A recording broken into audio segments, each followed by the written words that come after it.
Welcome to Lesson 3, Character Lens. So, character, the person who we are seeing through their eyes to peer into the world of the story. The person whose experiences color how they perceive others and the environment. This is where we get into more unique descriptions. Some are still only a sentence long, but others can be a paragraph. So, we have a scene for our story, a parade. How would a person traumatized by riots describe a parade versus an innocent child who loves pretty colors? It would be vastly different. The traumatized person may be focused more on where are the police located, where are the pinch points if they need a quick exit, how the firecrackers sound like gunshots, things like that. The child, on the other hand, may be focused more on the candy being thrown from the parade floats and handed out by the girl in the pretty dress. How they can feel the music in their chest. How fun it is to be on Dad's shoulders, to see better. Each person is at the same parade, but each description would paint the parade in a vastly different picture. So, let's do a deep dive with the character arriving at a ghost town. So, a simple telling sentence would be, I walked into the ghost town. Short and to the point, but not much flavor going on here. How does the main character feel about the town? Are they anxious? Excited? We have no idea. It's very vague as well. Harder to picture exactly how the main character is experiencing it, letting us be alongside them. So, let's go on to the next version. Dust plumed around my booted foot as I took my first step into Twisted Gulch. The ghostly voices of the inhabitants who fled darted between the rickety wooden buildings, causing goosebumps to wriggle across my bare, sunburnt arms. Sand suspended in the rasping air tarnished my best-dressed tan, eating its way into the delicate lace. Are there the ashes of the mysteriously departed mixed in? I breathe as quietly and shallowly as possible, creeping my way forward to the first derelict home. So, how does this character feel about the ghost town? Anxious? Nervous? You can tell because of the descriptions of the ghost town, the goosebumps and the rasping air, her mannerisms of caution despite being uncomfortable and sunburnt. There are more specifics now. The town has a name, Twisted Gulch. The buildings are made of rickety wood, and the home is derelict. We get to know the town as a ghost town without explicitly labeling it as such. So let's see how a different character would describe this same town. My black boots creaked as I arrived at Twisted Gulch, the town where business had been so good until no one was left to buy my fine coffins. The familiar streets were dustier more than ever now, those upstanding citizens with gold long since fled to who knew where. I was sure I'd find them and make coffins once again for a hefty, but surely reasonable sum. I just needed to search for clever clues in the gnarled knots of the woodwork, and maybe raid the saloon, just in case. The undertaker is not nervous at all. He knows this town and has hope. Sure, it's a hope for money in the future, but it is hope nonetheless. We get a sense of his character through his inner thoughts, offset with how he sees a town devoid of people. Now, let's do an exercise. Describe how a character gets into a new car. You've got 5 minutes. Set the timer now.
Alright, time's up.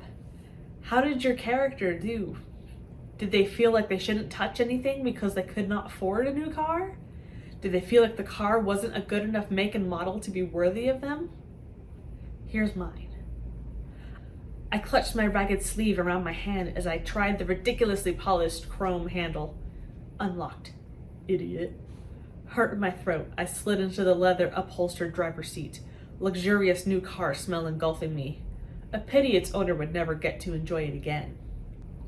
I've got the contrast of the ragged sleeve versus the chrome and leather. Poor versus extravagant. Some inner dialogue illustrates how the main character feels about the owner of the car as he goes about stealing it. Character lens is not only used to describe environments, but characters as well. How would a fashion designer describe someone that just entered a gala? I would imagine they would look at what the person is wearing first, the cut, colors, textures of the fabrics, and then look to the face second, but only if they deem them worthy of their attention based off of their appearance. A prison warden who is sympathetic towards the inmates would describe the prisoners in a much kinder light than a warden who is out for personal revenge against each of the convicts. Is the killer stalking a woman with soft perfumed hair that reminds him of his mother who left him for a man? He might fixate on the woman's motherly aspects or traits similar to his own traitorous mother he still longs for. Make your word choice be what that character would use, not what you yourself are accustomed to. This can also help you get out of description ruts because you are describing things through other people's eyes and experiences. If you're not sure how others would describe things, read books, watch TV with various POVs, ask someone to describe something similar to what you're writing, but in their own words. You can use a video clip, a picture, etc. Pay attention to the words that they select and tone they paint. You may even make a word bank of descriptors, verbs, and other phrases specific characters may use based off of their life experience and outlook. An ancient, jaded vampire's vocabulary is very different than a modern teen's repertoire. Okay, one last example. This time, how a child might see a ghost. The see-through person walked up to my bed. Her hand touched my cheek as she whispered my name. Tears stung at my eyes as I recognized her voice. I wished her hand felt warm like it had before she was put underground in that stupid box. Mom. We get the simpler vocabulary of a child, but we still get the feelings across. The longing for his mother to be alive again is conveyed through their tears and desire for the touch of her hand to be warm. So in summary, choose words that help show how the point of view character feels about what is being described, whether it's an environment, a person, or a situation. Next lesson is all about making the environment interact with the point of view character. See you there.